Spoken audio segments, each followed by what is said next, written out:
Yeah. Okay, cool. So today we have Captain Tyler Sleater with us. Yes, sir. How you doing? Good. How are you guys? Good, man. Yeah.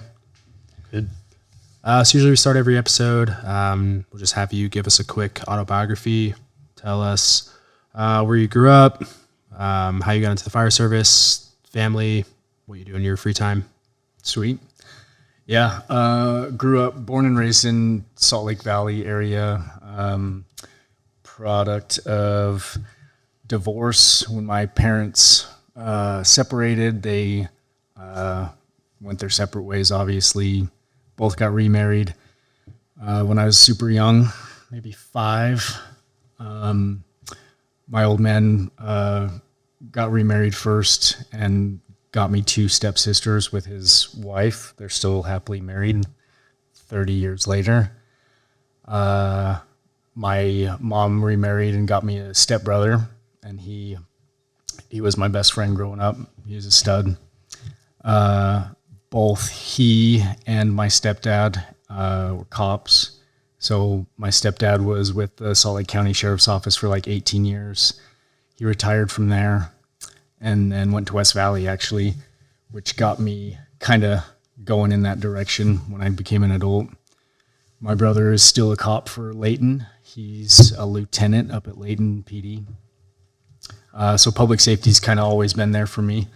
I just chose the right path of public safety, not like those nerds. Let's see what else. Just moved around all throughout the valley growing up. Kind of a lame, the childhood for me was great, but just vanilla, boring, whatever.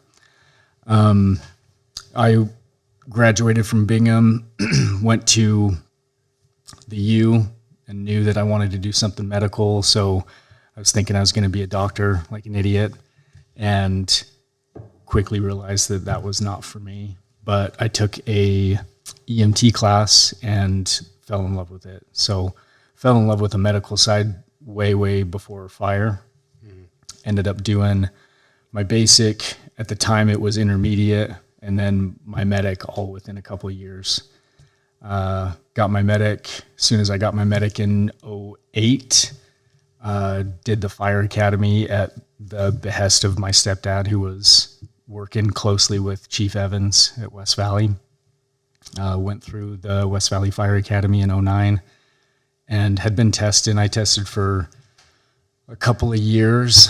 By the time I got hired, I think West Valley was the first place I tested and the last place I tested over the course of a couple of years. And it was in 2009 that I tested in like April, went through the whole process and got picked up in June. So this June will make 17 years for me in West Valley.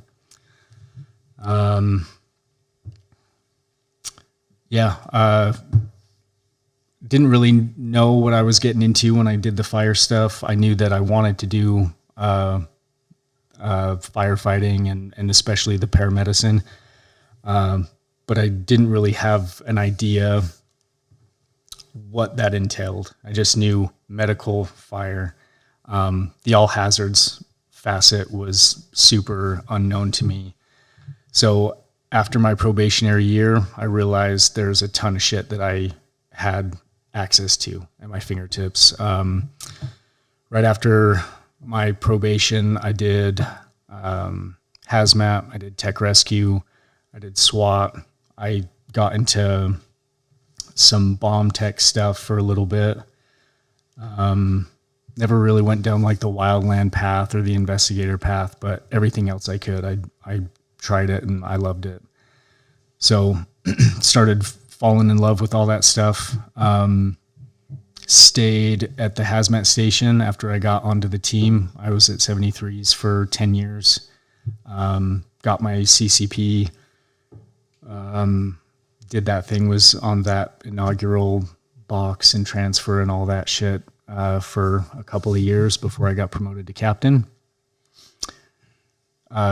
Through the promotion, as you guys know, you get your seniority and then it gets taken away when you get the next level of seniority. So I got placed at 72s on C shift, which was an ass kicker.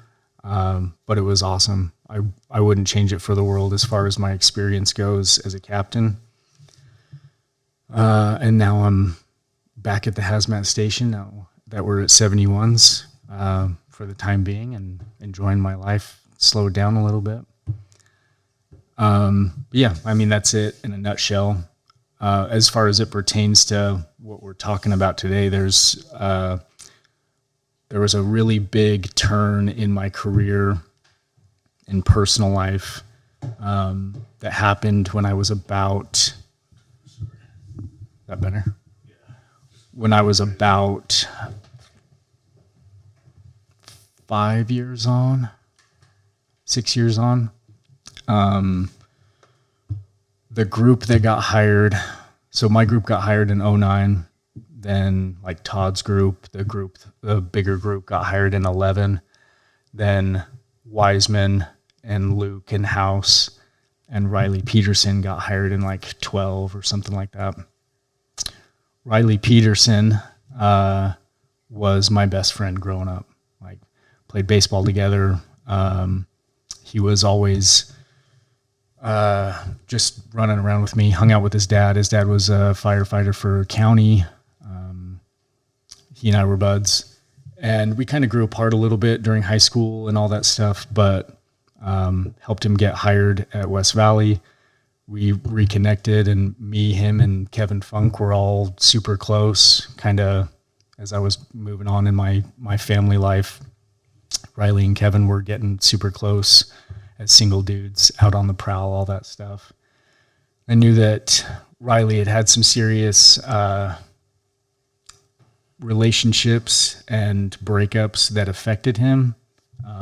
Didn't really go into it too much with him. It was never like a deep conversation or how you doing, bud? Like, it's just like, man, that sucks that you aren't with her anymore, and I know that you're feeling shitty. Let's have a drink or something like that. It was February 28th, 2015, that he ended up having a house party at his place. Everybody that was there, I was not there, but everybody that was there said that he was fine. He ended up getting super drunk. Everybody left, and his roommate found him the next morning. He had hung himself, and that changed everything in my world. Like, I felt fairly steady and stable in my personal life, but having and seeing suicide and all that stuff on calls didn't really affect me as it would, I guess, a normal person. But having somebody that close commit suicide really threw me through a loop, as it would. So shortly after he did that, after we did all of our stuff, we did like the whole run around critical incident stress debriefings with a team, God bless them, that was sent down from the state, and we did our stupid kumbaya shit. I just checked out. I didn't want to be part of it. Didn't want to let anybody else in to see how I was mourning and coping and all that shit about Riley. And it really affected me. We had, trying to line this up with, we were living at my dad's house because we were building a house out in Harriman, and like, I started getting like really negative feelings, stuff that I didn't want to talk about with my wife, didn't really want to talk to anybody about, but everybody knew that I was acting a little bit different. And it kind of came to a head. Those two family members, my brother, the cop, and my stepdad, the cop, both were like, hey, you need to go see somebody. Like, you need to talk to somebody. It took a sec, but I finally did and went through the EMDR sessions with just a regular therapist. Luckily, I found one that knew what the hell they were doing. Felt pretty good about it, but it took me a while to even admit, without like the fear of judgment, that I was like, I had a plan. Like, I was ready to end it, even with my wife and my daughter, like that was probably the thread that kept me here still, honestly. And maybe not a lot of people know about that, but yeah, it affected me big time. So going to therapy, which I'd never really thought either way about, definitely helped me, definitely saved my life in that regard, and kind of led me down the path of where I am now with the mental health and the peer support and all that stuff. And that's kind of my story as to why it's really, really important now to me. I was super close to Riley, and I don't want anybody to experience what we went through when he committed suicide again. And I know we've come close. We truly have. Maybe people don't know that, but it's been close with some. But the goal with peer support is to make sure that something like that doesn't happen again. So in 2015, there wasn't a peer support team? I'd heard grumblings that there were people that were more trained than others, but there was nothing formal, nothing official. And it was actually Todd that, after Riley committed suicide, joined up with a few of us and just said, "Hey, let's make this an official peer support team. We'll do 4 or 5 of us. We'll go through the IAFF training, and we'll become the official peer support guys." When did you get hired, Nick? I'm trying to place that. I got hired in March of 2017. Okay. 2 years later. So it was probably super fresh if it hadn't happened at the time. Kevin's ordeal, because I know he was affected big time by Riley as well. And we were in our infancy with that peer support stuff. And it was around then that we knew, even with our desire and our goal to help people, we needed more. We needed more training. We needed more people on the team. We just needed a lot more. Todd did a great job in getting flyers out and notice and all this stuff, but it was around that time we were just trying to just fumble our way through, try to figure out what the hell it is that we're doing, what it is that we want to do other than help our own. So around that time, maybe a year or so later, I think I had just gotten promoted to captain. I was kind of like the nominated or spokesperson for peer support, maybe because of rank or whatever. But I realized that at least tripling our numbers needed to happen. So we went from I think we had 5, and then Watrous and Hatch left, and then we went down to 3 and then up to 12 with the people on the team. So that's where we stand now. And that's kind of just an arbitrary number. It's just, 12 works, but truly, I'm always open to accepting more people, especially those that want to help, and getting more eyes on the people in our department, because even with 12 people, we can't catch everything that's going down. Mm-hmm. And even the craziness that's happened from the time we got 12, like the stair collapse, all of the fallout with all of that, all of the shitty calls that we all go on, has just been a good reminder for me that we need people that want to help, and we need a lot of people that want to help. Mm-hmm. So when you were putting this team together, did you have any outside guidance on how to put the team together, how it can run, how and when the team would be utilized?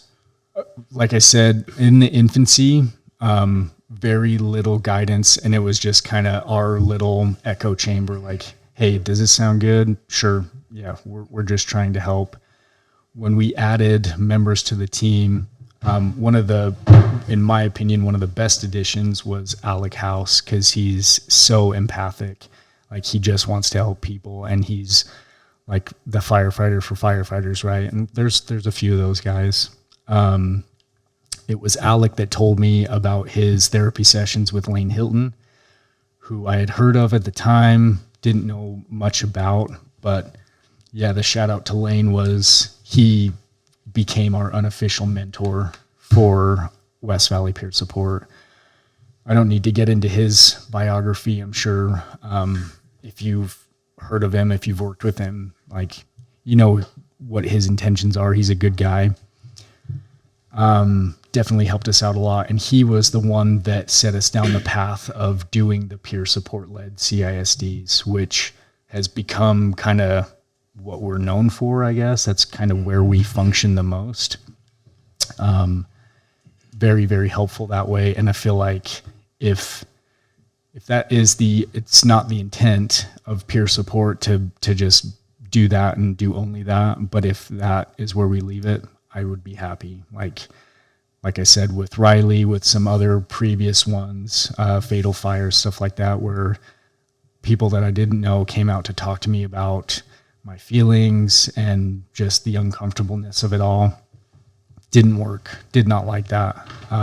So I think there's been a vast improvement because we're leading our own critical incident stress debriefings, and seems like the proof is in the pudding. Like, I want to say in the 5 years prior to starting those, well, actually a little bit more, maybe 10 years prior to doing those, I had done like 2 or 3 of the state team run CISDs, and nobody wanted to participate. Yeah. Since we've been doing the peer support run ones, I can think of 20 in the last 3 or 4 years that we've done. I've been a part of 15 of them at least. So the stigma of talking about this stuff in the way that we do and the way that I'll explain is so much better. Things are moving in the right direction, whether slow or fast, I don't know, but things are getting a lot better. And Lane is a huge part of that. Mm-hmm. Yeah, when you have a debrief like that, I've found that it makes a huge difference when you're already comfortable with the person, you know the person already, versus some psychologist from the U, for example, that's coming down and you don't know who this person is. You don't necessarily know what their intentions are. You're not comfortable with them. You don't know if they have firsthand experience in what it is that you're trying to tell them about or what they're talking about. Yeah, I mean, like take therapy, for instance. Maybe it's not everybody's cup of tea, but there's always that rapport that needs to get built with a therapist anyway. Mm-hmm. I'm definitely for therapy for myself, for my family, but those first couple of sessions, especially when it's like, yeah, I'm a firefighter, this is the shit that I see. If you don't feel comfortable with that, then we're not a good fit. It takes a while to get that rapport where in these critical incident stress debriefings, if we're transitioning, like you already have to have that rapport with the people you're talking to, because this is like a super, super stressful situation. The reason they're calling you. So you've got to bridge that gap that gets established by therapists over the course of those sessions. Again, just very, very beneficial to already have that rapport with the guys we're working with. And obviously I say guys and girls respectfully, but we've already done CISDs, not just for West Valley. Like in the case of the stair collapse, we did the CISD for all responding units. So UFA, South Salt Lake, the dispatchers, nurses. We're there for people that want to do it with us. Sometimes they take us up on it, sometimes they don't, but it's not just for our department. If other people want to utilize us, we're definitely there for whoever wants it. Hopefully we would be a better option than Joe Schmo from, some podunk town that got certified years and years before. And no shade throwing. I just know that it did not work for me when they did that before. Mm-hmm. So what training do you guys go through to be certified? So the The official training that we did is just a 2-day IAFF sponsored peer support class. This is what got us, I don't want to say like made us become official. It was more just, we took this class. It gave us the ability to bring out our empath and help people that want it. And obviously the desire's there. That's literally the only thing that we as a team really require, or want people to work on. All of the informal training since then has been mostly with Lane, working on ART, I can't think of the acronym right now, but a therapy like EMDR, being able to do those types of things for our own is stuff that has been invaluable. The CISD trainings, these are just, hey, come as you are, come learn about this stuff, come help us out if you want to. And if you can, great. If you can't, we'll catch you guys up on the next one. So over the last, it's been 10 years. The formal stuff, just a couple of days, nothing crazy. But the informal stuff to me has been the most invaluable as far as helping people out. Mm-hmm. Yeah. Do you guys specialize in the CISDs? Do you guys put together anything in the preventative aspect? We're starting to. We've got, so Taylor Bozen was another recent pickup for the team, and he's been super intent on getting the preemptive stuff out there. There's not been a ton of headway made just because everyone's so damn busy, but the talk about just getting our faces out there, talking to people on the floor, talking about things that might be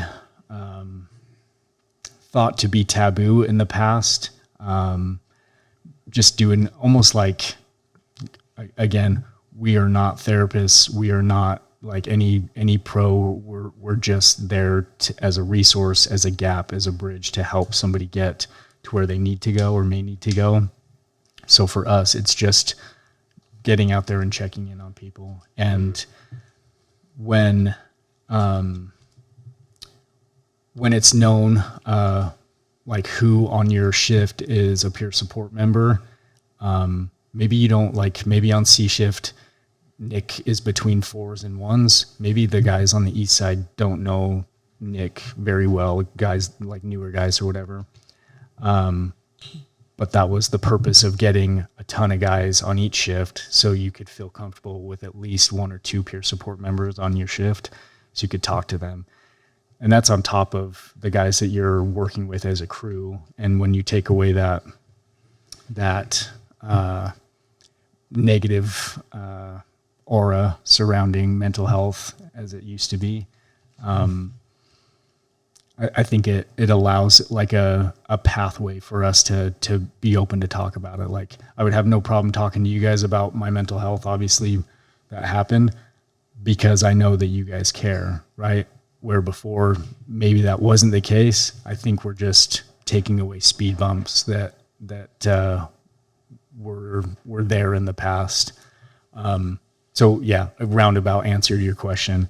Working on the preemptive stuff, we're working on the almost like the prevention before it happens. Mm-hmm. But it's a process. Mm-hmm. What are some, warning signs that you would notice in somebody that would necessitate peer support or just reaching out and talking to somebody on your own? I bet it's subjective. I bet if you were to ask me that question and then Nick that question, you might have some crossover, but I would relate it to someone's baseline, right? Like we go on a medical, right? And somebody's acting altered. Well, how do we know that they're acting altered if we just met them 5 seconds ago? We ask their family, we ask the people that are closest to them, hey, what are they normally like? For us, it's beneficial working with our crews day in and day out for sometimes years. In the case of some guys, over 10 years. They would know within a few minutes of showing up to work if somebody's having an off day or not. So I just relate it to baseline personally. If you were to show up next round to 71 and be off, the hairs on the back of my neck would be raising. You're more quiet. You're lashing out on patients. You're spending more time in your room than you normally do. Anything like that would be just an inclination for me to want to talk to you more. And again, differences from provider to provider.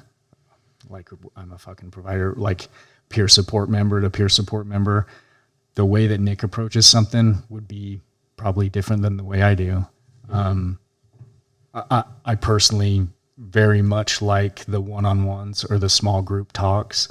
I don't really like the let's air out our dirty laundry in front of everybody. And I just look at it like, how would I want to be addressed? And if somebody were like, hey, in front of a large group of people, Sleater, how you doing? I'd be like, fuck you, I'm fine. I'm not talking about this right now. But if you want to talk to me personally, let's talk. Mm-hmm. That's how I would approach that with any individual. Mm-hmm. And now, it's been over a year since our last bid. I'd feel pretty confident and comfortable in anybody on my crew, and obviously anybody that I've worked with for a long time to reach out personally and talk to them if they were acting off. Mm-hmm. Yeah. I've thought about this a lot, and I think the fact that we do work in such close proximity to each other for 48 hours helps a lot. Mm-hmm. Say we go on a shit call, like you're not just going back to your office by yourself or tackling the next problem by yourself. You're going back to the station with 5 to 7 other of your coworkers, right. And you're talking about the incident. You're doing a little debrief on your own. You're, talking shit to each other. Mm-hmm. Everybody has their own way of going about things, but I think that community aspect definitely helps post incident rather than say for, I don't know, a police officer where they just get back in their car by themselves and they go to the next call and they could see another coworker at the next call maybe, but for the most part, they're not going to be in a group setting like we are back at the station. Right. And I wish I could maybe delve into the mind of the PD side, because I've always been curious how they go about doing that. To me, that is the most beneficial thing that firefighters have with each other, is that camaraderie, that team mentality. So if I know that one of the links in our chain of our team is weak, relatively, we need to strengthen them back up, right? And how can we go about doing that? Well, on the mental health aspect, we need to address it, and we can't address it without recognizing it. So if someone's working in an individual type job, I don't know how that gets recognized. Very, very interesting facet for me. But yeah, the team dynamic is super important. I have related it like, we go on a fire, right? And if you see something unsafe, you say something. Like, there might be a designated safety officer on scene, but that's not the only person that can point out something that's bad. Mm-hmm. Same thing at the station. Like, there might be a designated captain or a designated peer support member at the station to recognize how people are acting, but anybody could recognize something off in another and then reach out and say, hey, what the hell is going on? Are you okay? That's the autonomy that we would want to support everybody at the station to do. Like, maybe you're not on peer support, but you have love for your brothers and sisters, and because you do, check on them. Mm-hmm. There's no problem in that. I feel like it's been 11 years. It's early March, so just over 11 years now since Riley's killed himself. I think when people are intent on doing that, I think towards the end, there's probably not a lot that you could do to prevent that. But I think if people had checked on him, myself included, back well before he had those intentions, those thoughts, that might have done something to change his future. And that, again, like I said, that would be the goal for all of us. Mm-hmm. Yeah. What do you, as far as new guys in the fire service go, I'm sure that they probably have a difficult time speaking up if they're having difficulties. Mm-hmm. Have you noticed anything specific in that realm? Like bringing things up on your side, or should like I've noticed new guys, from my experience, they seem a little hesitant to bring up the fact that they're struggling. And what I've noticed a few times is they'll kind of bring up a call in a roundabout way multiple times. Mm-hmm. And that's how I've noticed, like, okay, that might be bothering them, or they need to talk about it, but they just maybe don't know how to bring it up without sounding weak, or they're apprehensive to admit the fact that they're struggling about something. Yeah. You got to remember, right? Because now that we've all been in this job for a little bit, our brains are functioning differently. And obviously you guys in the military probably had a different functioning brain compared to John Q. Public before getting into the fire service. A lot of these guys that we're working with were just normal people prior to this, and maybe their brains are not wired like ours yet, but they will be. So seeing something that a human is not meant to see all the time is very off-putting, very traumatic. It's just like that barrage on the brain where you're like, what in the hell did I just see? Like, this is something that I see in the movies, but I know it's fake, but I'm seeing this in front of me now, and this is real, and I don't know how to handle this. So for us, to answer your question, and it's not just new guys, but it very much relates to new guys and girls. We need to set the example in a lot of things, right? We need to set the example in what the right thing to do is, in how we train, how we treat people, how we make transport decisions, how we make treatment decisions, all that stuff. We also need to make or set that example for the new guys in how it is okay to talk about this stuff. Mm. Like, I try my best to let the crew know how I'm feeling, or if something bothered me on a call, like, you know what, that sucks that this happened, or I wish that this outcome happened a different way. Did you guys notice how the entire family in that house is sleeping on the floor? They don't have beds. Like, does that make you guys feel shitty? Because that makes me feel shitty. Just giving anybody, but especially the newer firefighters, that ability and that okay subconsciously to be like, okay, well, the captain's talking about it, like, should be okay to talk about. Yeah. Right. Mm-hmm. That's my goal ultimately. I don't know how Nick would do it. I don't know how Taylor would do it, or Alec would do it. The benefit that I do have as a captain, especially with new guys, we're checking in monthly, right? Skills, progress, all that stuff. I always end my monthly evaluations with a mental health check-in. Just, hey, we've had some shit calls over this last month. You seem to be okay, but if you want to talk about any of this, let's talk. You know, mm-hmm. I always give them the opportunity to talk about it in a one-on-one setting, or one-on-two when it's me and the new guy and Katie at this point. But I just want to like normalize it, basically. Yeah.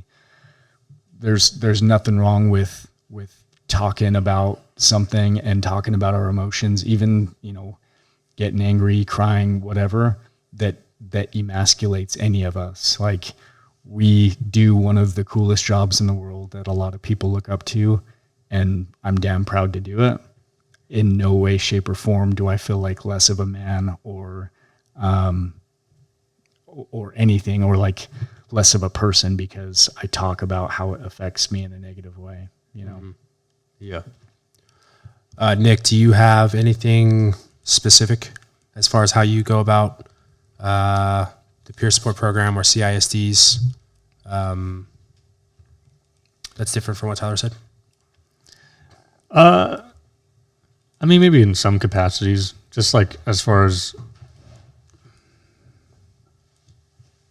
like my approach the conversation with people in general, I guess. Especially like newer people, right? I think the fire service to me has always been kind of funny because it has this. I'm going to try not to just outwardly talk shit, but I'm going to talk shit. It has this machismo bullshit wrapped around it, you know? Right. And it's just not that. And I get it. Like for some people, that's just like what they live and breathe, you know? But I think, and the reason why I think it's a negative thing is that when you do have those moments, when you do experience those speed bumps in your career, it can make it a little difficult to go against the grain, as it were, especially if you're senior firefighters or your leadership in general is a bit of a hard ass, so to speak. You know what I mean? Like if they're kind of a hard ass rather than a good mentor, and the way I phrase that in my mind is like you get the people that are hard ass because they think it makes them cool. You know what I mean? Right. Not the people that are a hard ass because they want you to be good at your job and proficient. And I think sometimes those lines get blurred. Don't get me wrong. But if you're just a hard ass for the sake of being a hard ass and you make it so that the people below you don't really respect you or let alone trust you, you know, like it's going to make it really difficult to kind of break that mold going forward. And that's just like from what I've seen, as far as interactions amongst the younger generations and older generations. But the reality is, it's kind of like you said, like you got to get to know the guys because if you don't have a baseline, then how do you know when something's up? Yeah. And that's probably the hardest thing to do with a new. Like I know when I was a new guy, I didn't really build relationships with anybody. I kept my mouth shut, kept my head down, and I just, you know. But I think there is that cultural shift going on right now. And I think I see it especially because Shane and I are kind of entering that like middle generation era of our careers, you know, where we have people ahead of us that have 10 years on us that are nearing retirement. And then we got 10 years on people that are getting hired right now. You know what I mean? Right.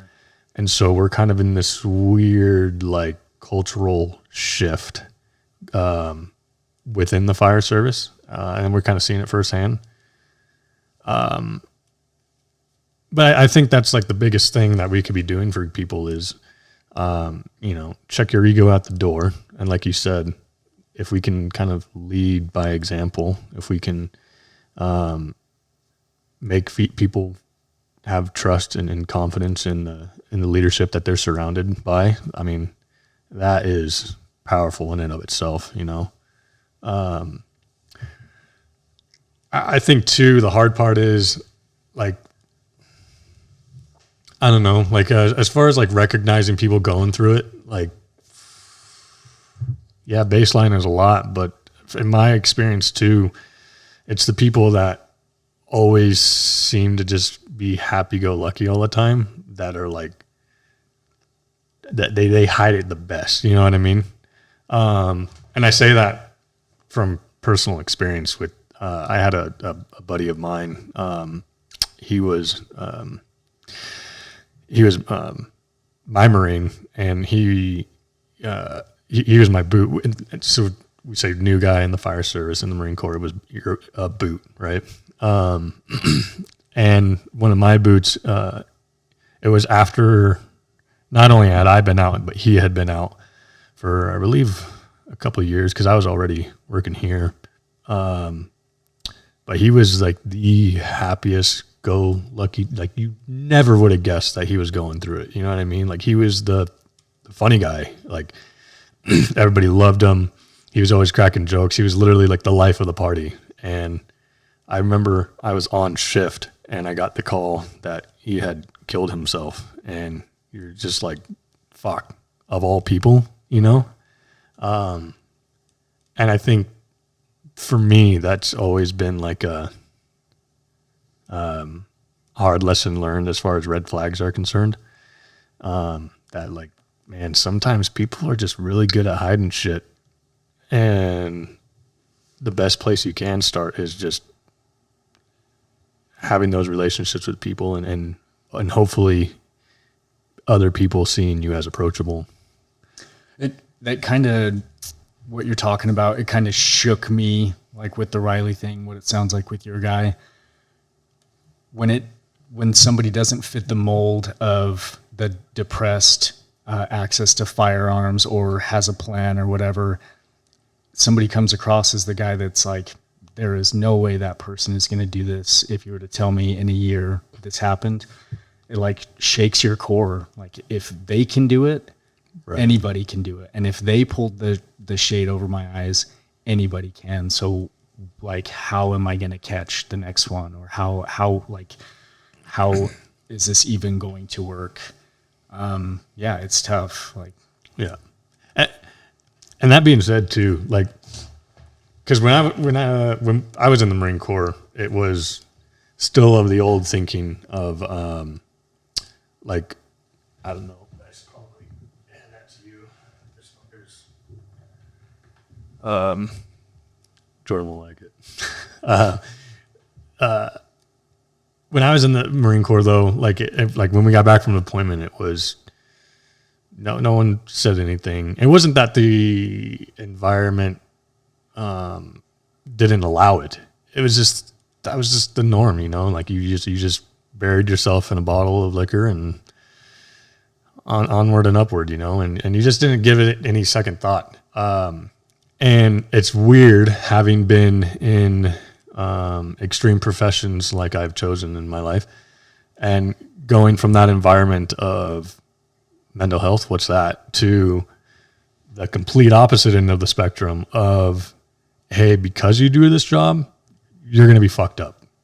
And it's like, well, hold the phone. Like, but we kind of have like, I mean, I watched it, like that pendulum just swing the other direction. And I'm not saying that we shouldn't be, putting the spotlight on these issues. Right. But you also I think you get people that they almost, and I'm real hesitant to say this, because I don't want it to be misconstrued, but you do see like people almost wear PTSD like a badge of honor. You know what I mean? Like, I've been through some shit. You don't fucking know me. You know, like that kind of, but that turns into an excuse for like your behavior a lot of times. You know what I mean? And I think I think we are starting to see it shift back the other way, especially because we do more preventative maintenance. We do these CISDs. You have people taking more responsibility and saying, hey, there are outlets, there are things you can be doing, because it is a long career. And the state and cities only want us to work longer. They don't want us to retire at a young age and have to pay us out. You know what I mean? Right. So you're going to have a long career of this kind of stuff. And if you just do that preventative maintenance over the years, rather than waiting for your car to break down, I mean, you're going to solve a lot of problems before they're actually problems, I think. Yeah. You were talking about something in that, yeah, the population that we have as firefighters is just a subsect of the normal population, right? Maybe we don't act the same, maybe we're not the same, but with West Valley, there's 150 people that represent the greater Salt Lake and surrounding areas. That said, like, people change, cultures change, viewpoints change.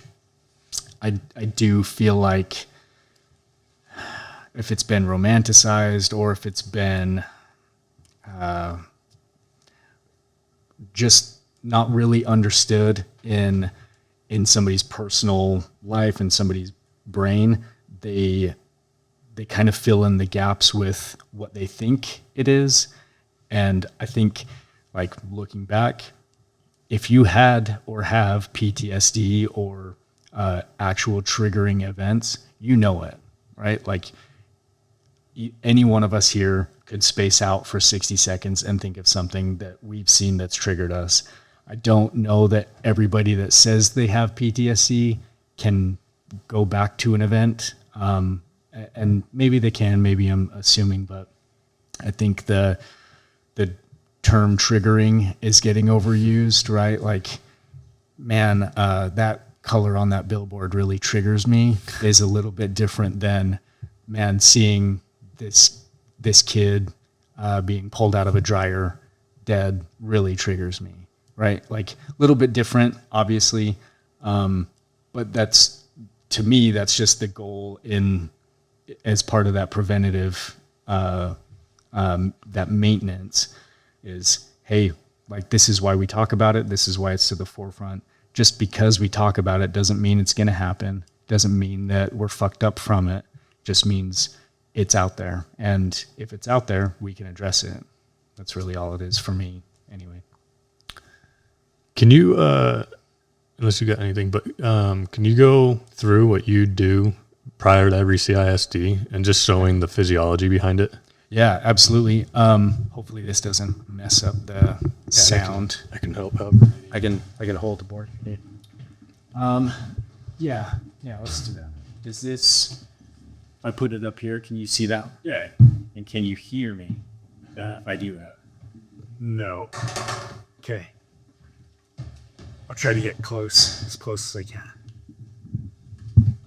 What do you think? Yeah, you're good. Okay. So there's a lot to this, and I'm not going to talk about this like I made this up or this is like trademarked, you know. I learned this from Lane in an effort, like we said, to make us as peer support members visible in our community, visible in our fire community, in our fire family, and comfortable for those that want to do these, right? Let's see if I can sit down, maybe you can hear me better. That said, it was something new, right? Like I said, for the first 10 years of my career, there was no talk about what the brain does when you go through a traumatic event or why. So there was a lot of education that needed to happen when we first started doing this. And I would still do this for anybody that asks, but for probably the first 2 years of doing these CISDs, understanding the why, I think, especially in the newer generations, not just of firefighters, but of people, is really important. Like, we could just do the CISD and nobody would really be any wiser. But if I explain to them the why, like what's going on in their brain and why we need to do this, it kind of takes some of that like myth or mystique surrounding it away, and we can just get down to the nitty gritty. So essentially what I do is I use my sweet artistry skills. This will work. I'm basically known as the Rembrandt of my generation, so it's not a big deal.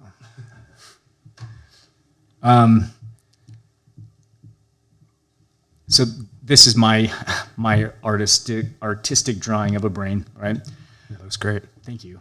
I You appreciate said autistic, right? autistic. It's a soft R.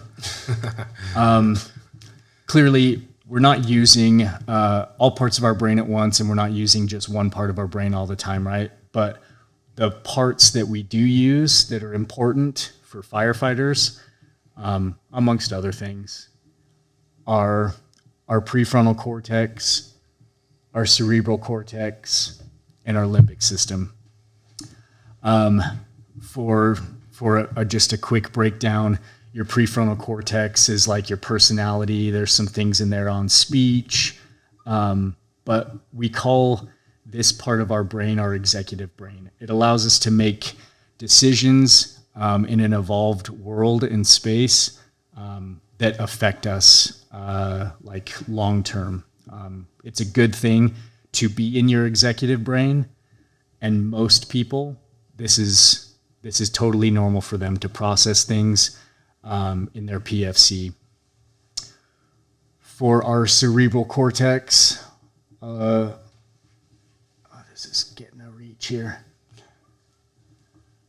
I write algorithm because for us, in what we do, especially in the medical side, algorithms are our life, right? If this, then that. We're super, super adept at performing anything algorithm-based, from a patient assessment to how we're going to systematically do a primary search, anything like that, we're really, really good at. I'm going to stand up here and reach this so I don't look like an idiot more than I do. Too late. Yeah. Shane, bringing me back down to earth. Our limbic system, this would be what some people call our lizard brain, our animal brain. Basic functions in here. This is what gave our ancestors the ability to perpetuate humans, right? Cavemen lived in a state of fight or flight. A lot of people know about fight or flight. Not many know about the other F's. So lizard brain, right? Just survival. So we've got fight or flight. Everyone knows about fight or flight. There's also freeze, feed, and fuck. Basically, any of these F's would be what happens when we're making decisions not based on any near semblance of like what's going to happen in not the long-term future, but the short term. Like that's really all I care about when I'm in my lizard brain, when I'm functioning out of the limbic system. Now, how these all relate to each other basically is a normal person has neural pathways between all of these, and we can jump in and out of these all the time with no problem. So I use the analogy, hopefully you get this. I use the analogy here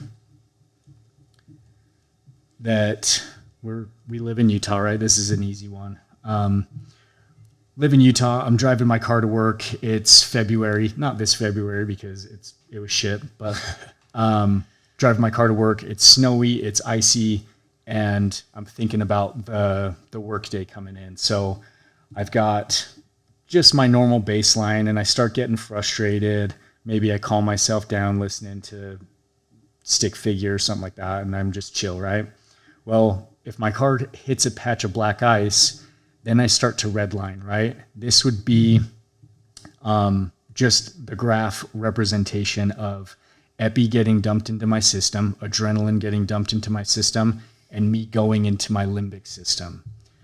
So when I do that, all I think of is self-preservation. I do my fight or flight. If I've lived in Utah my whole life, then I know that if I start spinning, I'm going to turn the wheel into the spin and the slide and autocorrect, get myself safe, and then I can relax, right? That's the nature of fight or flight. So increase adrenaline, then I save myself, I slide off onto the side of the road, park the car, chill out for a little bit.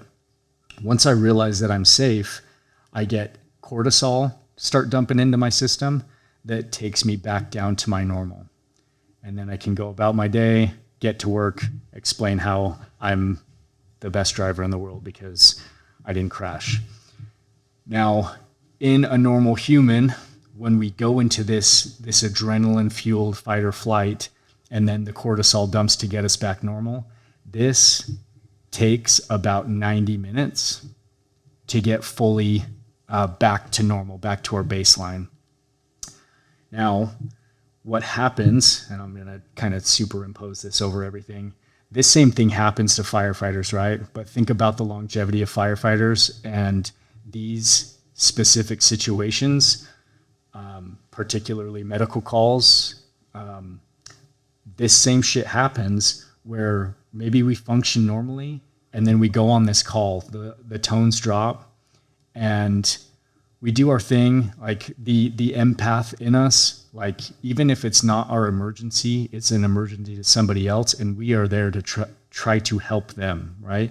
So we have that empathy where it still turns into our emergency. And then the cortisol dumps when we help them, when we transport, when we leave. And then what happens?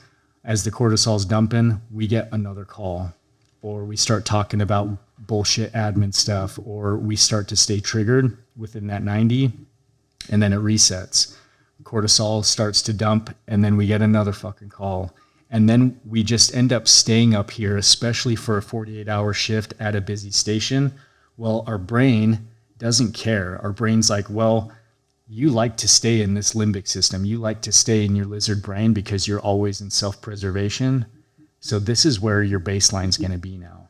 So for firefighters, especially those that have been on for a while, and you were mentioning you're in Shane's time on now, it's curious, but as far as suicide goes in the firefighter demographic, the news to me, which I thought was interesting, was the highest demographic in suicide in firefighters is the 7 to 14 year age range of experience, because you're getting that burnout, you're living in the limbic system, and then you start to have all these that we'll address in a sec. If these aren't handled through resilience, this leads to very, very poor outcomes for those that choose to go down that path. So anyway, these people, us, this is where we start to live. This is where our lizard brain takes over, and we want to stay here. So these neural pathways start to break down, and it's really hard for us to get into the prefrontal cortex to process events, memories, the way that most people do and should, right? Like a normal person sees a dead baby and they become hysterical. It's really traumatizing for them. But if that's the only thing that they see in their life, they typically get through that because they can process this in their executive brain. For us, it's really easy for us to see these things and compartmentalize because we're seeing these things in our limbic system. The problem with that is when we stay in our limbic system, we start to process memories in our limbic system, and that's not good. The necessity is needing to process here, but when we're living here, it's really, really difficult. So what I would say as far as this goes is the goal for the CISD is, actual therapy to get these out of our limbic system, out of our animal brain, that's necessary if somebody's actually going through PTSD. What we do for the CISD is in specific relation to that call that they just went on. So rather than have that call start to imprint in here, we want to get this person back here. So rather than I can go into more physiology on this and why we've developed the policies and procedures for it, but essentially what I wanted to get is that whole half, I hope this shows it, that whole half moon sitting with one person, pointing out to each individual as they go through, hey, guy with 40 years of experience, tell me how you feel about what you saw on this call. And they just kind of shrug and they're like, I don't care. And then they go to the next guy that's got 30 years on. And then they go to me as a firefighter that's got 2 months on. Do you think I'm going to be really interested in saying, yeah, actually, I've seen a lot in life. You're twice my age and you've seen way more than I do, but I want to talk about how this affects me emotionally. This is called the Mitchell model, and it was shit. Supposedly, there was a lot of research being done by a professor or a doctor up at the University of Utah with firefighters, hospital staff, military. He essentially found that the Mitchell model was about 50% effective, which if you're a baseball player, Todd, 50% is not bad, right? But the truth is that 50% was either ineffective or negative, there were negative associations related to this specific treatment for the call that they're trying to help people on. So what they found through the research with the peer support stuff is we don't do this. I'll get into what we're actually doing in a sec. We don't do this Mitchell model half circle or half moon kumbaya stuff. Essentially, the way we go about it is a very tactful and common sense approach when you are able to understand this. And the truth is that the new way that we're doing it, research has shown that it's 98% effective, that the people that are reporting issues on these specific calls that were triggering or that necessitated a CISD, only 2% of people after a CISD were having issues, recurring issues. The benefit on this as well is I can give a CISD to somebody a week after the fact, 2 weeks after the fact. Although maybe it's not as effective, that 98% is not going to hurt somebody like this would before.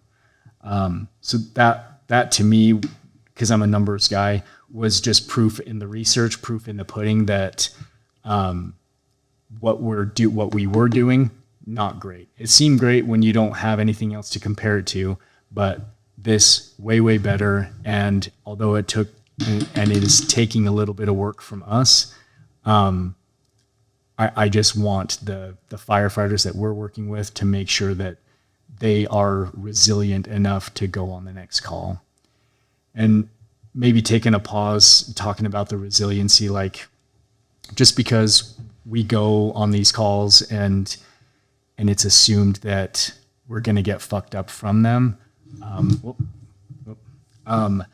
The truth is, like, we do go on these calls, right? And it can affect us. It doesn't have to affect us, but it absolutely can.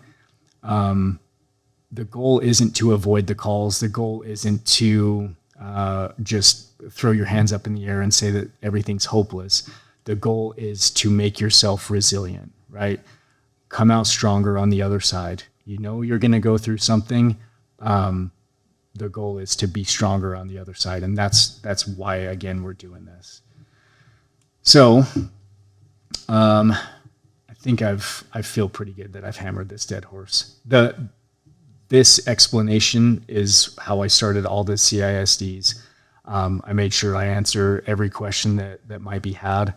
And then we kind of get into the meat and potatoes of the actual CISD, basically saying, okay, we're going to split into groups. What we're going to do on an individual basis is basically, I want firefighter A to take the floor for 20 minutes, and I want you to start from the time the tones dropped to the time you cleared the call with as much detail as possible, how this call occurred to you in a chronological order using all of your senses. So sight is a big one. Smell can be a big one for us. Touch, taste. I always say, God forbid you're tasting something on a call, and what you're hearing on a call. Sight is great, right? Like what we see on the call is good. It's fairly easy to say what you're smelling depending on how potent that smell is and all that. Hearing and touch, for me, as I've been doing this, not too hard to describe. Taste, maybe not, I don't know. But essentially, it would look something like, and I try to give an example so people can understand. Hanging out at the station, my feet are kicked up on the recliners. It's been a long day. The tones go off, and immediately my heart starts to race because it's a call, like going on calls, not sure what type of call it is. I reach down the side of the recliner, grab the smooth, cold wooden handle of the recliner, lift it up to get my feet down, put on my shoes, and I start walking across the day room floor. I can feel my feet dragging. It's pretty cold in the station. Tones are still going off, and I'm hearing the dispatch details say it was a pediatric full arrest. So now I start to get a little bit more hair on the back of my neck lifting up. My heart starts to go a little bit faster. Maybe there's a little bit more urgency. I want to check details on the board before I leave, make sure I know where we're going. I can feel my feet drag across the the cement floor inside Station 71. As I make the right to go out to the bay, I push the panic hardware to go out, and I can smell the diesel exhaust in the bay as I'm going out. I can hear Todd starting the engine, hear the rumble of the diesel engine going. I can hear Katie starting the ambo, and hear that starting to go. And as I'm still listening to the repeated details in the call that we're going on, walk around the back of the engine, walk up, grab the diamond plate grip to pull me up, grab onto the door handle. It's cold. It's been a cold day. I'm looking at my computer for further details, want to make sure that I go en route, all that stuff. So essentially, I'm not talking about like how this call is affecting me or how I feel about this call or what makes me sad, what makes me angry for the most part. Really, all I'm doing is trying to get my brain into this executive portion of how I'm processing. And the way that I can do that, especially as people get into these really bad calls, is doing it just the way we're talking about, rebuilding or not necessarily reconstructing, but maybe building up other neural pathways to get from your limbic system back to your prefrontal cortex, so I can process this really, really bad thing in my executive brain, and then I can store it away. And hopefully it's something that doesn't affect me in the future. But if it does, that for us on peer support, we say, here are your options. Here's who you can talk to. If you don't want to talk to them, you can talk to us. We can do this again, whatever. But essentially that's how it goes. And I give everybody the chance to tell their truth about the call. Nobody's there to judge them. Nobody's there to say, no, that's not how it happened. No, you remember it wrong, because that's not the point. The point is that they're processing it the way that they can, and then the next person does the same. After that, in the CISD, we talk a little bit about, this is where I say, this is where it gets the most kumbaya. When we are in our lizard brain, when we're in our limbic system, there's very few emotions that we truly have when we're in fight or flight. There's fear, anger, and a little bit of anxiety. So again, this is all per what Lane taught us. We can wrap that up into the feeling of frustration. I promise I'm a better writer than this. So when we wrap this up into the feeling of frustration in our limbic system, the way that we talk about this, after everybody said their truth, after we talk about it, we get through it. And mind you, like, some people do really well to get into their PFC, some people don't. And that's why peer support's there. We're there to kind of nudge them. Like, I know you've been there for me on CISDs. Like, hey, you jumped from when you got the call to arriving on scene. Like, what did it feel like in the ambo when you were riding to the call? Did you guys go lights and sirens? What did it sound like? Did you have the windows down? Did you have the radio blaring? Just kicking us and nudging us in the right direction to get us there is super, super important. And that's part of why the peer support members are there. After all of that is said and done, we gather everybody back together and just say, okay, this is our kumbaya moment. We're going to talk about every individual's biggest frustration on this call. And it's not like, man, I'm frustrated because I'm sad, or I'm frustrated because I'm angry at the world. It's, tell me about this call and what frustrated you the most.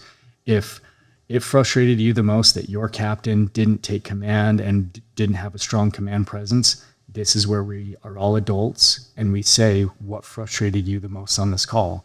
Was it the hospital handoff? Was it the air transport decision? Was it the fact that this kid lived in squalor for most of their life and that was your frustrating part? Like, this is what we talk about. We talk about how we can affect it, how we can improve that for us on the things that we can change, and then we move on. After all of that is said and done, basically ask if there's any questions, if anybody has anything that an individual needs.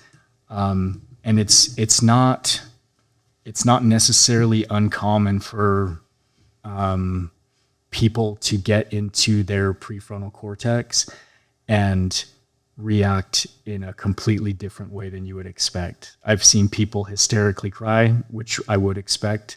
I've seen people hysterically laugh, which was interesting. It's up to the individual. On top of all that, like I'm thinking of the West Fest shooting last year. These things can hit really, really close to home. And one of the things, especially now that we've got our therapist, Stacy, who's awesome, making policies that allow people operationally ready to be at work or get taken away from work. On that CISD, Tommy and I ended up staying for a couple of guys that had to go home. And another benefit that can't be taken care of in this Mitchell model with a state peer support member, they can't fill in for you.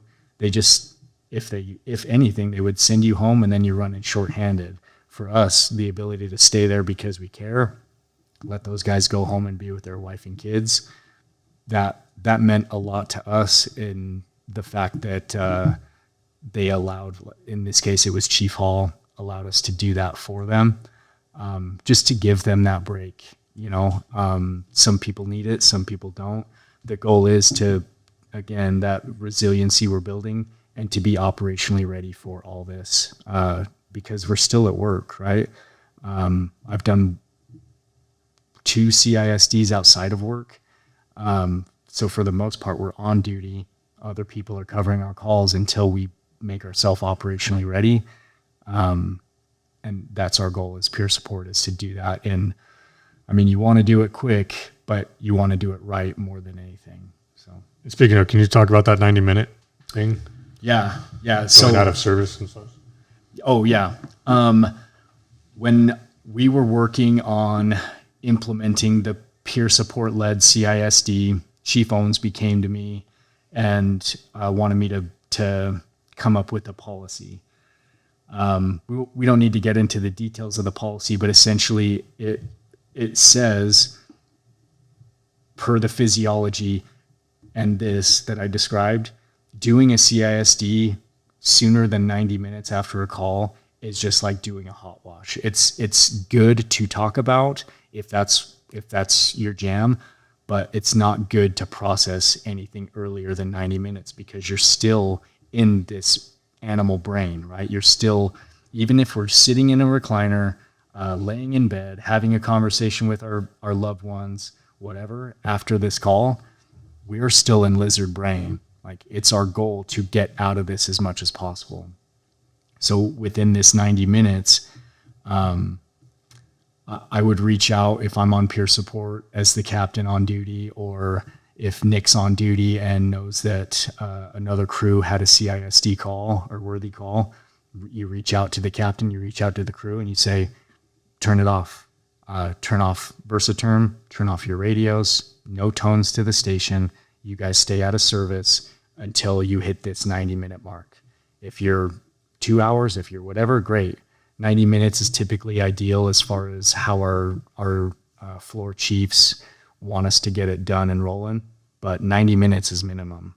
Again, because of all this CISD or this cortisol being dumped after the adrenaline. There's been plenty of times where that 90 minutes has been hit and we're doing a CISD at midnight or 1 a.m, and that sucks. That's just the nature of it, and again, there's always moving parts to crews. I've done a CISD with a crew the following day, so 24 hours later, they had a shift trade the day before that went on this really shitty call. I did a CISD with him a week later, and this was the person that was super easy to get into this PFC and broke down and was crying. And I was super appreciative. Again, proof in the pudding, maybe anecdotally, but I was able to see this guy legit go into his prefrontal cortex, tap into his emotions, and process this the way he needed to. It was pretty powerful that way. Is that what you were getting at with this? Yeah. I was even thinking about it because you mentioned the West Fest shooting last year, and I remember I just went back to the station, and I think I had like a snack. We went out back and just sat around. We didn't even talk about the call. We just hung out and like relaxed for a moment, you know. But like you've even said, like people go get a workout in, or they go take a shower, or take a nap, or like. But it really is just that 90 minutes to. You got to decompress, right? Yeah. Like, you're not going to function very well at all without some type of decompression period. So, I would always recommend, hey, just go about your normal life at the station. Just don't run calls. Like, don't listen to calls. Don't run calls. We don't want anything that's going to put you back into this lizard brain. We want you out of this. So, you guys want to go shop? You want to eat as a crew? You want to call your wife? You want to get a light workout? Great. But other than that, like, life is normal. We want you to live like a normal person here while we're getting through this 90 minutes. Nice. But yeah, like I said, it's not if, but when, right? In the city that we work, I've done a CISD with damn near every single crew now. There's definitely a learning curve and growing pains with it. But this, to me, and the fact that people are calling for it more than they did previous is just proof to me that we're doing something right, and it seems to be working. Never going to catch everybody. That's the goal. But not everybody's always going to be on the page where they're like, yeah, I want to sit and talk about this, especially if they don't know about it. The hope is that those people maybe age out of the fire service, and we can get new blood in that actually handles mental health the way it should be handled, rather than doing these things, you know, the fight or flight, the excess eating, the stepping out on your wife or your husband. Like, we all know people that have done this in the fire service. We're no different than the other population or the rest of the human race. We just know why we do this, right? I don't know. I could talk about this all day. This is, again, like I've told you guys, this is my passion. But as far as this stuff goes, like the overweight firefighter, the excess alcohol firefighter, if that segues into what you had talked about before, I think that's a good transition, unless you had more questions or want me to go in further on this. No, yeah, unless you got something, Shane. No, I mean, I was just, the only thing that I have from this, I was going to ask if there's a difference between doing a CISD, say the morning that somebody's getting off shift, versus at 7:30 the morning they get on shift. I mean, I think you hit it pretty well. Okay. Yeah. I think it just ties into that decompression, right? Like, in an ideal world, if you needed a CISD, if it was just you, or if it was even the entire crew, and I could do an individual one for every person, it would be at the end of your 4-day. Like, you would chill the fuck out, do your own thing, and then we would talk about the call in this manner. The unfortunate thing is, like, we can't, it's not an ideal world, right? The hope is that this stuff gets taken care of so we can run the next call, right? If we have that CISD worthy call going off shift, like Fives did with Chad Dad going down, that's great, because we can do the CISD and then we can move on to normal life for the next few days while we're off. You have to take into account, like, captains now, we're middlemen between, like, that middle management, trying to do what's right for the guys, trying to do what's right for the city and the admin. And I know it's not good business to have 1/5 or 1/6 of your workforce unavailable, you know? Mm-hmm. So doing those in a timely manner is more for in like that 90 minutes on the nose is more for admin, and then doing it when plausible, when feasible, when it is best for the individual is for the guys. And it's different for everybody, you know, like, I've done this. This is part of the growing pains that I was talking about. I think you were there on the first one that we did when we had that T-bone accident with a pregnant female. Yes. That was my call, right? Like that was us responding, and I proctored my own CISD with you there. It was a terrible idea. It was not beneficial for me at all. And it's not like bugging me still as far as the call goes. But now that I look back, I'm like, why the hell did I do that? I was trying to help the guys, but in doing so, I neglected myself. Growing pains there. But that was like a Friday night or a Saturday night. The city was popping. Yeah. Like, it was busy as hell. And we took an entire crew out of service just to make sure they're operationally ready mentally. I was on that call. You were on that call. Yeah, I had my patient was in the other car. The gentleman that struck. Yeah. Yeah. Which as well, like, probably not the best, right? Like, if you're involved, probably getting somebody to do the CISD that is removed completely from the situation is where it's at. But again, we don't know what we don't know, and we're just kind of, that didn't really work because I'm fucked up now from that. But this worked better. No, yeah. I had the same feeling during the West Fest because I was on that as well. Right. But then I was running the CISD 2 hours later. And it was just weird. I mean, it wasn't bad. Like, it was just kind of like like you're sitting there like trying to host this thing, but at the same time you're like, yeah, I remember that. You know? Yeah. But it was just, it was funny. And I would have thought that it was cathartic for me to do that, but maybe at the time I was like, yeah, this is helping me get through it, helping other people to do that.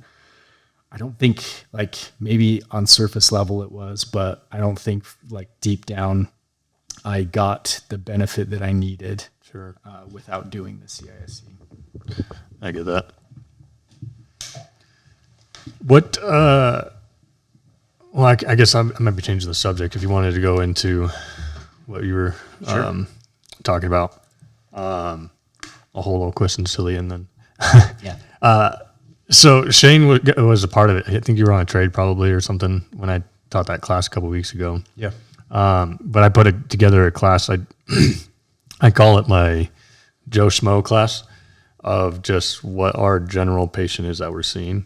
And my whole presentation is just basically following the life cycle of individuals, especially when you start talking about patients these days that are in their 50s, 60s, 70s even, and where we see them at certain stages in their life and their health. But the whole point of my class, without going too into the weeds about it, is it's all relating it back to cardiovascular health, right? You start seeing people that have, the number one killer in America still to the day is cardiovascular disease. What are we really talking about there a lot of the time is like your heart attacks, right? Mm-hmm. And we've gotten really good at saving people who have heart attacks on the pre-hospital front, as well as once you get them to the hospital and into the cath lab and time to balloon and like everything that hospitals and doctors have done these days that maybe your general population doesn't quite understand. But like when you have a clot in your heart and your heart is dying and you're having a heart attack, we've gotten really good at solving that problem. But we haven't done a very good job at educating the public of like, hey, this is why it's happening. And that all comes back to your cardiovascular health, right? And if you eat like shit, you don't sleep well, your stress levels are constantly elevated, so your cortisol levels are constantly elevated, which leads to chronic inflammation. If you have high cholesterol and you create more plaque in your cardiovascular system, if you, I always can't say this word, it hurts my brain, arterial cirrhosis. you know what I'm saying? Yeah. The hardening of your blood vessels, of those walls of your blood vessels, which creates more plaque, which creates more vasoconstriction, and like your blood turns into sludge, so it doesn't move around the body as easily, which means that you don't get rid of waste as easily, which leads to cells when they there's an actual medical term for it, and I can't remember it off the top of my head. But when proliferate, I don't know. But when cells make new cells, right? But they're in an environment that's already bad and unstable. And then all of a sudden, like you're creating mutated cells, which leads to more damaged DNA strands, which leads to more cancer, or more. You're more prone to cancer growth and tumor growth, and like all these things, even diabetes, right? Like when we started, we had D50, right? Mm-hmm. Why was it so important for us to make sure we had a patent IV? Just tissue necrosis tissue necrosis.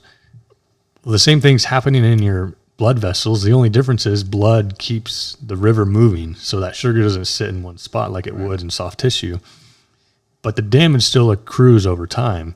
You're still going to damage those blood vessels. You're still going to, high sugar still leads to other issues. And you start compounding all these things and you start to realize, oh, that's why people have heart attacks. That's why people end up with CHF. That's why people end up with chronic lung diseases.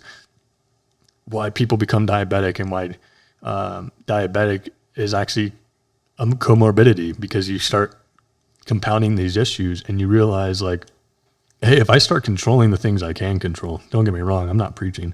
I enjoy a glass of whiskey every now and then. I enjoy a good cigar. Like, I enjoy a piece of cake, you know. Right. I enjoy the finer things in life, to say the least, but everything in moderation. And if we start to learn, like, hey, we actually can enjoy those things without severe consequences if we do all the things that we can on the front end, which is I can work out. Like, there's things I can't control as a firefighter. I can't control if I'm going to sleep.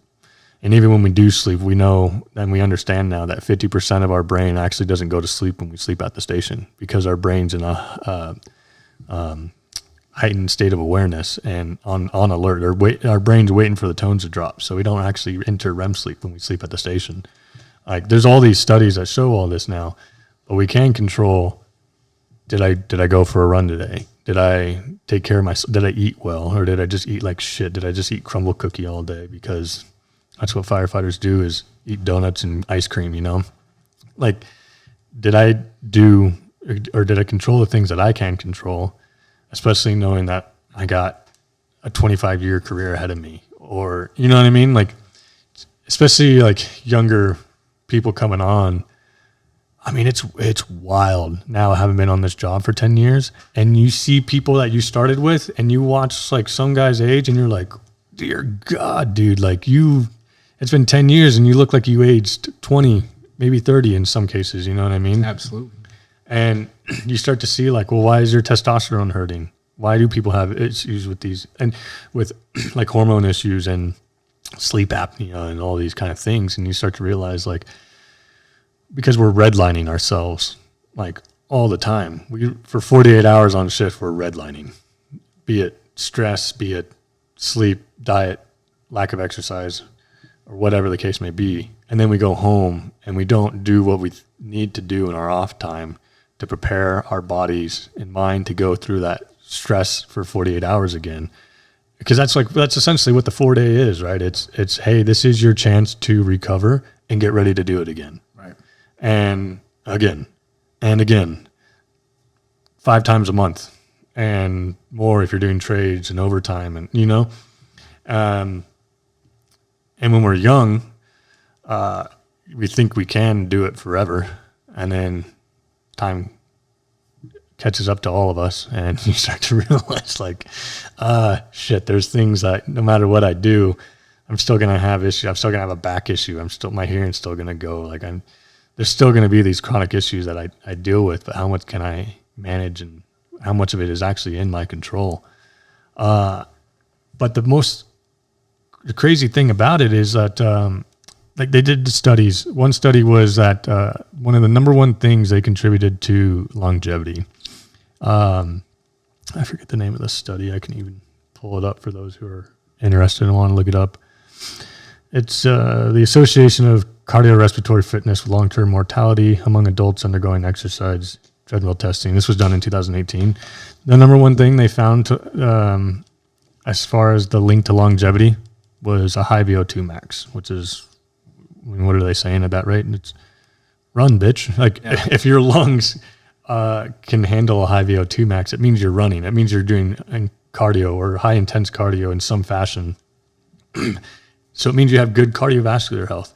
But what happens when you do cardio like that? Your blood vessels stretch, right? Like you're working out things that you don't realize you're working out, and that's your cardiovascular health. And you condition your body to handle a physical stress, right? Another study here I have was the cognitive recovery study in 2020, basically saying that when you're sleep deprived, that just 20 minutes of moderate to high intensity exercise was enough to significantly improve reaction time and executive function. And the caveat to that study was that if you had less than 3 hours of sleep, the reality is you just need sleep. You're just sleep deprived. Go to bed. But sleep deprived being less than 7 hours, more than 3, that is a window in which that high intense cardio will actually reduce cortisol and reduce your risk of injury. And you can not fix sleep deprivation, but you can definitely make up some ground, if you will, right? And which is incredible, because what it really is all showing, and I like how you were mentioning resilience. Is that what? Yeah, you said resilience. Is that when you do these, when you specifically like high intense cardio, I like lifting weights too, don't get me wrong, people, but when you're sleep deprived and then you go and you lift weights, you're just more prone to injury because your cortisol levels are already elevated, and now you're going to go and put your joints under strain and stress, and you're just more likely to hurt yourself. But anyways, but when you condition your body to handle physical stress like that, not only do you condition your body, but you also condition your brain. And you can easily correlate that to being in a structure fire, right? Like if you're in peak fitness and you go into a structure fire compared to someone who eats donuts all the time and doesn't take care of themselves, never does cardio, and then all of a sudden you go and throw them in a structure fire, how fast is that person going to go through a bottle before I go through a bottle? Right. But when you train your body to be resilient to that kind of stress, you are more resilient in the long run. And that's on the mental aspect as well as the physical aspect. And I remember doing a class with Lane that he was teaching, and he was talking about how how the mental health starts to decline when your physical health also declines. And he's like, well, you need to fix the mental health before you fix the physical health, because you're just not going to fix the physical side of things if you're not right mentally. Right. Which I agree, but I think you can even elaborate on that further. I think it's a bit of a paradox, right? One doesn't exist without the other. Like physical health is going to decline, then your mental health is going to decline. If your mental health declines, then your physical health is going to decline, and they coincide. It's all the same animal. These aren't separate issues; they're the same issues, because at the end of the day, and I talk about this in my class, the leading cause of death for firefighters is not structure fires. It's cardiac events. It's stress-induced cardiac events. And that's what's killing firefighters. And all that being said, like, it's not, we make it out like our profession is this dangerous thing that you have a high risk of dying. And that's definitely true. That's not to take that away from anybody who's died in the line of duty. For anything as far as like trauma is concerned, right? But I would make the argument that our profession has come a long way over the years, and due to the sacrifices of those who have come before us. And now I think it's our responsibility to be like, hey, not only did we improve how we fight fires, not only did we improve using SCBAs, not just during a fire, but during overhaul. Not only did we decide, hey, like when is it a good time to go defensive versus being too aggressive for sticks and bricks at the end of the day when there's not even people or victims inside of a structure. Like, we've made these adjustments that have drastically reduced firefighter deaths in structure fires. Why can't we do the same thing when it comes to cardiac events? Because the reality is, like, we're only ever going to get busier. Metropolises are only ever growing. Your call volume's only ever going to increase, especially if your department does EMS, because that, like, we are the front line for medical care for many people, especially if you serve an impoverished community, or like Beverly Hills ain't calling 911 for every issue they got. You know what I mean? Not for the same stuff. No. Not, and so, like, especially with these chronic issues that, like, when you go see a doctor, your doctor speaks to you for all of 3 minutes, signs a script and says, good luck. They call us, and we see them in the environment that they actually exist in on a day-to-day basis, not a clean clinical environment like doctors do, right? So our call volume is only ever going to increase. We're only ever going to get busier. And with where we work in the wonderful state of Utah, they're only going to demand that we work longer for less retirement. And, you know, like, in this all hazard approach to our profession, we will only ever have to do more, period.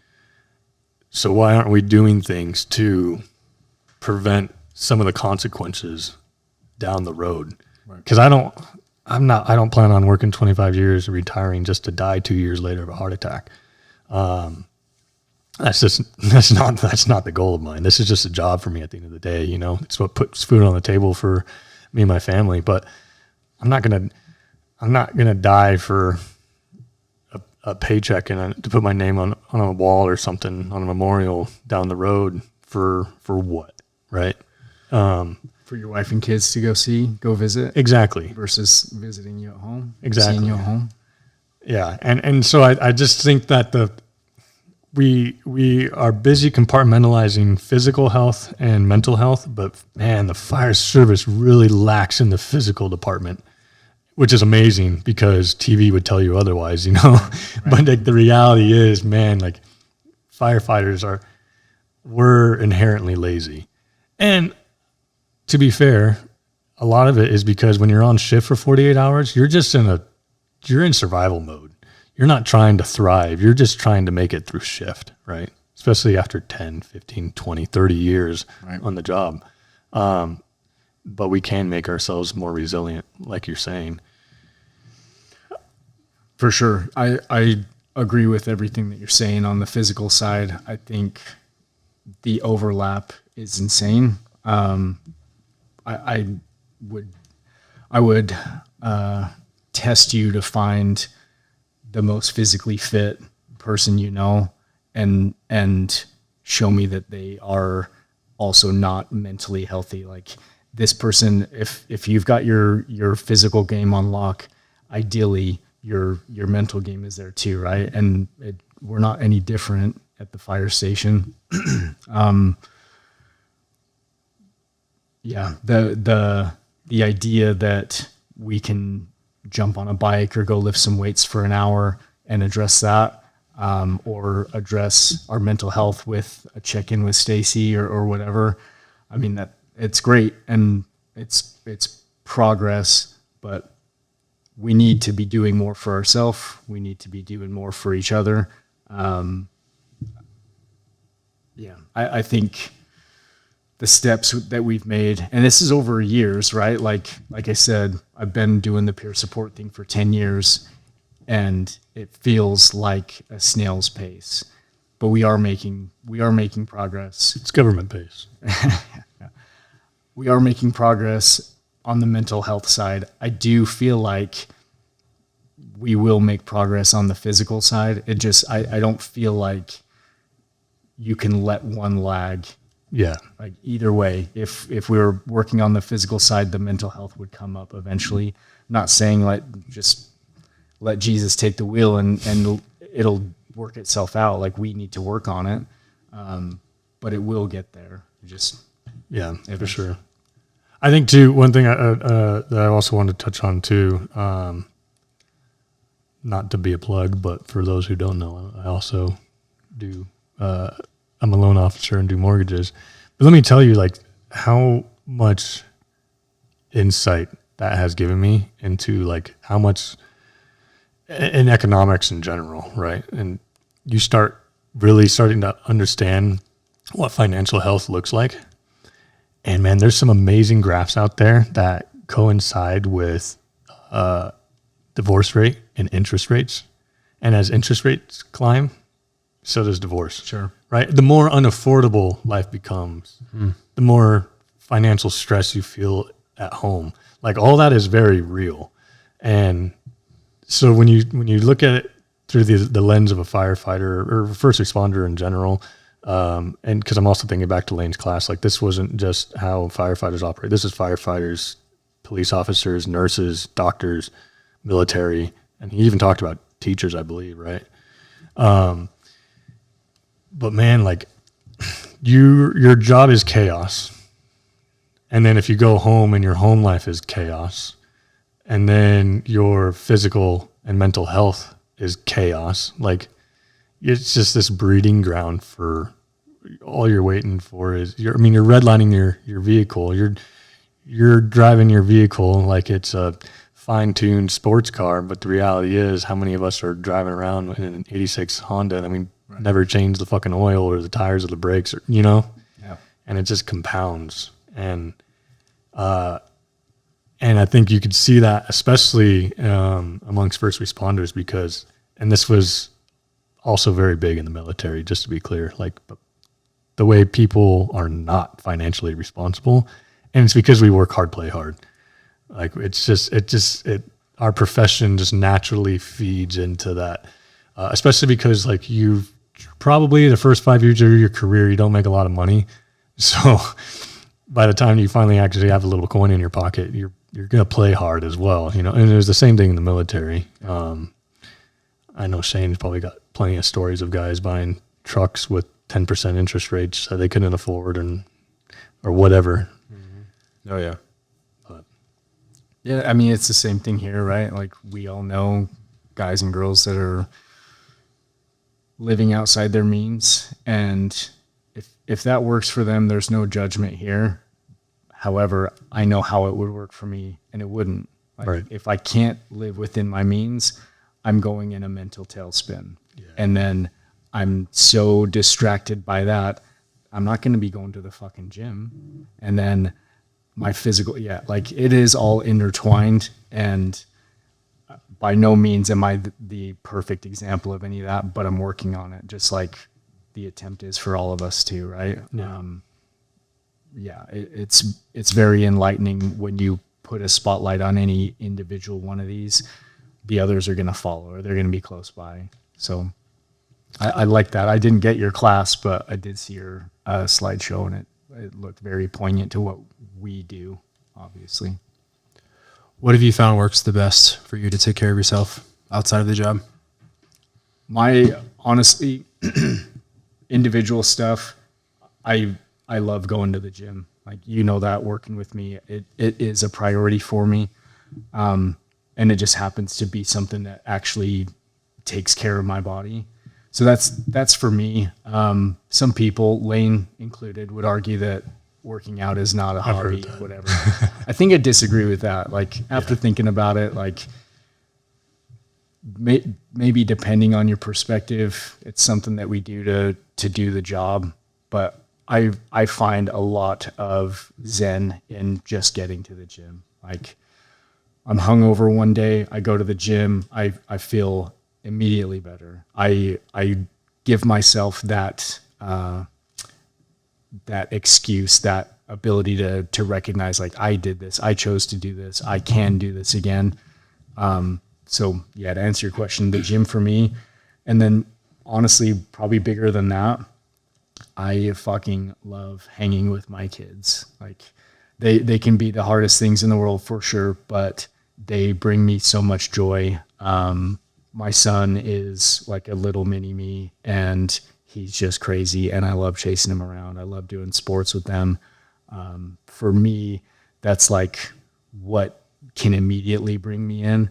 If I do feel like I've got to do a mental check, like I'm not against therapy. I'm not against going to have a drink with the boys and just airing shit out in a more formal route. Like I've utilized Stacy before a few times, and she's not that new or not that old with her experience with West Valley. So clearly there's shit that I can talk about with her. I wouldn't have any problem going back to see Lane again. Wouldn't have any problem going to see anybody else if I needed some type of more serious therapy.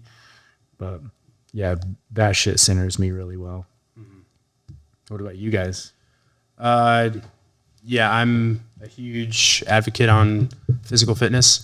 I feel the most mental clarity after physical exertion. Mm-hmm. I also think it's very important to have a community outside of work, and the gym that I go to provides that. I think it's important to have friends outside of work. Yeah, that's. You got Josie. I got Josie. She's awesome. She's fucking great. She's awesome. Definitely helps. I get to bring her to work. I think it helps not only me. I think it helps everybody at the station. He's talking about a dog, guys, just so everyone knows.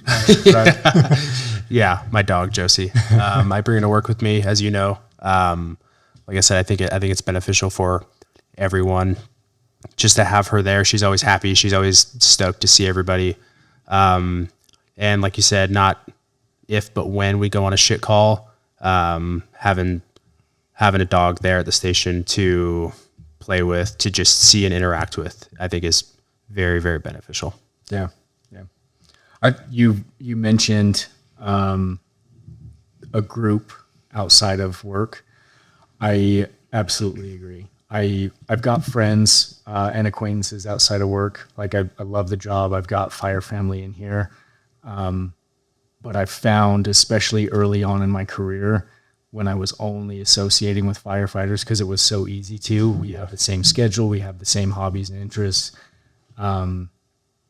All we would ever do is talk about work. And maybe as it relates to this stuff, like we are triggering ourselves to get back into the limbic system when we should not be. We're in our decompression days, but we're staying in our animal brain. It was really unhealthy and really shitty. And to recognize that, I probably did it way too late, but to recognize that was really good. There's something else I was going to say in relation to what you had mentioned, but I can't think of it now. I just don't. Sorry, I just had like diarrhea of the mouth. Oh, I just talk through my thought. I don't know. Well, going back to only having friends in your work community, I think that's great to vent to people who understand, but it can also very easily turn into something negative. It can very easily transition to just bitching about things that don't really matter a whole lot, and then it just becomes negative. Well, how often at the station does a seemingly productive conversation, an after action, whatever, turn into a bitch fest? Yeah. All the time. Right? Yeah. Like this person did this person didn't do this person sucks. Like that's not productive. That's not advantageous. Not at all. The only other question I had for you, especially for those who would listen that aren't from our department, is just what support did you find from admin, and how was that beneficial? Like, what was that conversation like going back and forth, and still to this day? So, where do I start? I've got to give credit where it's due, right? Like Todd he's the godfather, right? I know that he cares. People know that he cares. He's the one, in my opinion, that started peer support in West Valley. There may have been people that said that they did stuff before for the 5 or 6 years that I was on before that. there was no mention of peer support ever that I'm aware of. So Todd's got the credit on that. I don't know if it was just union support at that point, as Zach Hatch was one of the guys on our peer support team. But I don't know about admin support. When Todd took a step back and I filled those shoes, it was a lot of conversations with admin, and mostly Deputy Chief Owensby, who was a deputy chief at the time, was right there essentially like, this is something that we need to do, we need to have. Very supportive. Since then, although he kind of has his finger on the pulse of the peer support team, Chief Howard has been there for us. He's the one that's helping us get grants. He's on top of, I mean, we did the level up stuff last year. Great. And that was Owensby's baby. The stuff that Howie does for peer support, in my opinion, has been so beneficial. And part of a bigger piece of the pie, like, I've not encountered a single chief, admin, or captain. Well, I'm not going to say captain. Chief, when we need permission to do something, when it's, hey, we need these crews out of service for a CISD, they don't bat an eye. There's been questions like, okay, who do you need? Why are they doing it? Is everybody okay? But when it's like, hey, we're doing this, this is why, let us, they do. So I've had nothing but support from admin. I only know West Valley. I've never worked anywhere else, so I can't speak for other departments. I would hope that there's not an adversarial relationship, especially between peer support and administration, because you need them to work together. I just know that we've had a huge benefit where we are and how we've gotten to where we are. Nice. I asked too, because like I know got a mutual friend who's a chief, had another department, and she mentioned the other day that they had a CISD last week, and I was like, oh, like it's spreading. Like, this isn't just, and obviously we weren't the ones that started, but like still, like, it's definitely spreading, and the more the merrier, right? Like, right. I'm thankful for where we are, and the work that was put into it. I do feel for the people that don't have a peer support. Like we had talked last round, obviously super poignant with the suicide to the department to the north of us. Hearts out to those guys.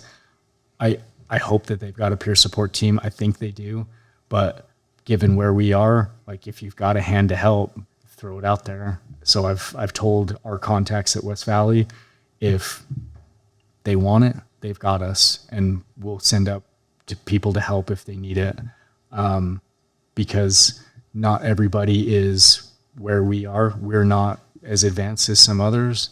I just know that we're in a position to help, right? Like, just like we have the mentality to help our brothers and sisters at West Valley. That's why we're doing this. As a department peer support team, like, we just want to help people, so why not? And I mean, again, I'm using ideal situations in a utopian society. Everybody's taken care of mentally.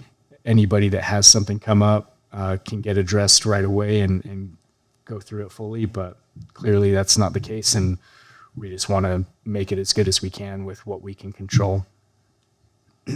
Nice. Thanks for what you have done. Well, thank you. Definitely appreciate it. I love being a part of it, and yeah, it's been great. Absolutely. Don't know how much longer I've got with West Valley.